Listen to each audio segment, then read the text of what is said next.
G'day, this is Peter O'Connor, Managing Director of Oxton Park, giving a little bit of background to the year 2020 just finished. Tim's doing the interview, and I'll give you a few facts and figures to give you a bit of an idea what we went through in this last 12 months, which was end up being a fantastic year.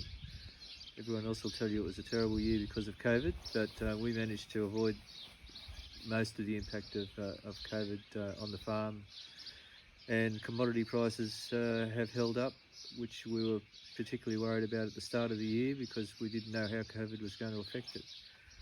But as far as the year in general, we started out putting the crop in back in February when we had good rain after Christmas and started to come out of the drought, which had been giving us a very hard time for a couple of years. So 2020 started with our grazing crops going in February, and because we were running a lot of sheep as well as 4,500 hectares of crop, the crop went in very well, and we're now sowing grazing canola as part of our fodder crop rotation. Also triticale as a grazing crop. After we finished putting the grazing crop in, and the autumn was doing all the right things for us, basically the whole season went well all the way through. We got all our crop in on time, and it was a bit of a Goldilocks year really from start to finish. Not as much frost as we would probably had previous couple of years, so the crop did extremely well. The sheep all grazed the crops till the end of July, and then we took the sheep off and allowed the crops to reach their potential from a harvest point of view. We topped up with nitrogen throughout the end of the winter into the spring, and you'd have to say we never missed a beat all the way through. So one of the surprising things was, I suppose, though, we thought being a good spring that the season would be a bit later, but I don't know whether climate change is having an impact at all, but we actually started harvesting a week earlier than we would normally do in an average year. So I suppose sometime in the next 20 years people will work out whether climate change, how much an impact it has had. But once we got to harvest, we had an agronomist went round, did an assessment of our crops for insurance purposes in October, and his assessment was probably, he gave us an indication that the yields would be up quite a bit, but depended how things were going to finish. But he thought our yields were probably only half what they eventually ended up being, in between where we budgeted and where they finished up. So they went from, for instance, he was putting yields of 5 tonne on wheat crops, and they ended up doing 5.5 average. So it was a pretty extraordinary finish, and the crop just got bigger and bigger. And it was all the way from top of New South Wales to the bottom, where people were getting the same thing. Particularly west of us, it was almost like people were getting 2 years in one. But if we say 2020 was a 1 in 100 year, from a cropping point of view, from the result, how does it compare, just for people's context, to the year before in terms of those yields? And I guess in terms of the total tonnage that you took off this year versus 2019, which wasn't necessarily the worst year ever, but wasn't great. 2019 was a terrible year, but we did harvest. It wasn't as bad as 2006. We did harvest about 2,500 tonne of wheat. This year we harvested nearly 9,500 tonne of wheat. So the difference was very black and white. And canola last year, I think we averaged 1.2 tonnes per hectare in 2019. 2020 we averaged 2.87. So the yields were quite extraordinary, and our best yields in wheat were at Stanley Park was 7.5 tonne per hectare. Baldry's paddock over at the back of Baldry's, and the canola did 3.5 tonne of the hectare on canola, which we've never harvested that much canola on a hectare basis before.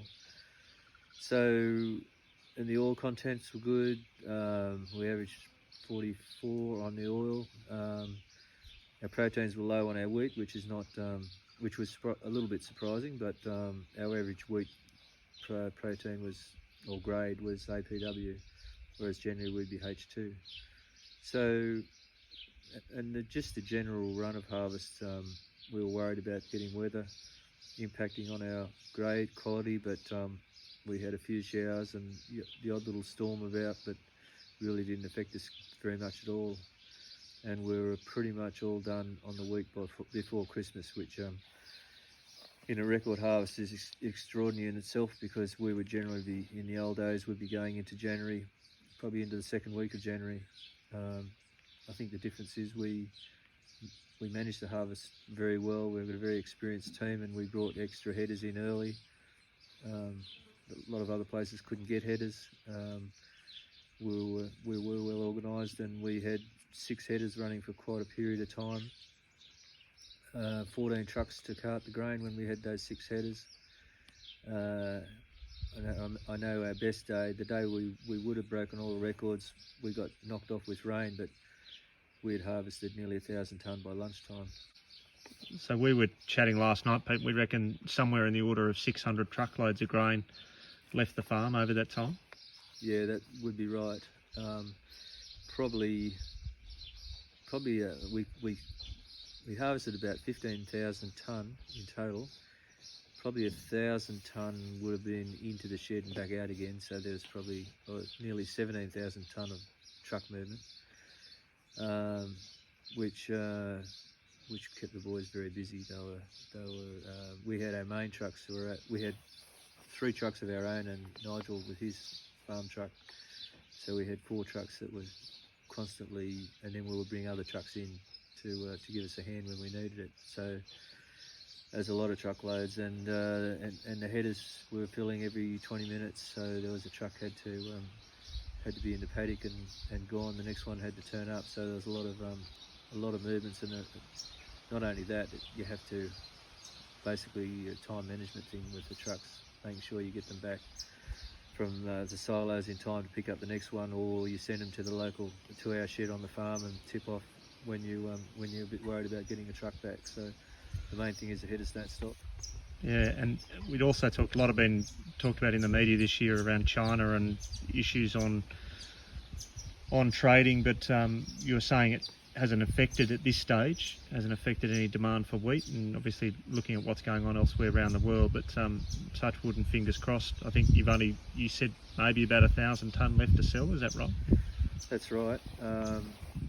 The China impact hasn't really affected our grain sales or canola sales, but it's mainly due to the fact that we're having a La Nina year here, so we've had a lot of rain, but the rest of the world, the northern hemisphere, is in the opposite position, where they've been getting less rain, and so the demand for grains around the world is because the Ukraine and Russia have been struggling, and as well as some areas of Brazil and South America, and also the US have had some bad drought areas. So the demand has maintained, even though we're having a record harvest in eastern Australia. We're finding that the demand keeps coming, so we haven't really been affected by it, and that potentially could still spike going forward as well, but we might use that as a catalyst for selling some grain for next year's harvest. So yeah, okay. And mate, on to next year, or this year, as we sit here on the 2nd of Jan. Cropped roughly 50% of the farm last year, a bit over 4,000 hectares, I think. Yeah, that's right. Probably the biggest change in the last couple of years is increasing our area of grazing crop, which means we don't always get to harvest the grazing crop. We didn't the last 2 years. We only harvested part of it because once you take the sheep off, and the crop just didn't finish, the grazing crops.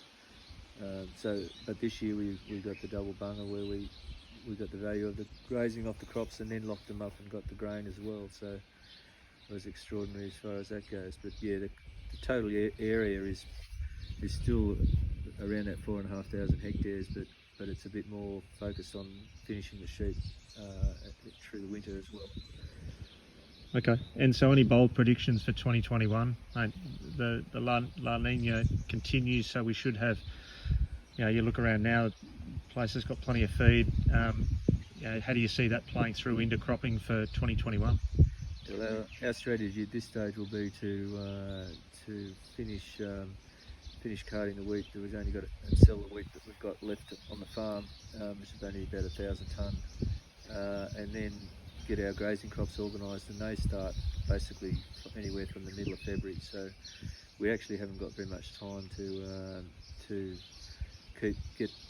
get country organised for grazing crop to go in, which would be grazing canola 970 and triticale. So they'll go in from middle of February to the middle of March, and then the main sowing run will be from about the middle of April. So presuming that the La Nina is going to kick in first for our summer, autumn rain, we should have plenty of moisture. Now it's a matter of conserving that moisture, and generally I suppose we do have a dry autumn here, so at some stage we expect to get 4 or 6 weeks of dry weather, which usually presents some challenges, but all the bets are off this year because La Nina is still kicking around, so we'll see what happens. Okay. Mate, thanks very much for talking to us. Any final comments? Otherwise we'll sign off and let you get back to your garden. Thanks, Tim. Probably it's been a very exciting year to recover from 2 years of a dreadful drought which affected a lot of parts of New South Wales and Queensland, worse than us, but it was very challenging times, and to get everything to come back and see it like it is now is why we enjoy farming, and the challenges that it throws up are always interesting. Thank you. Good one. All right. Thanks, mate.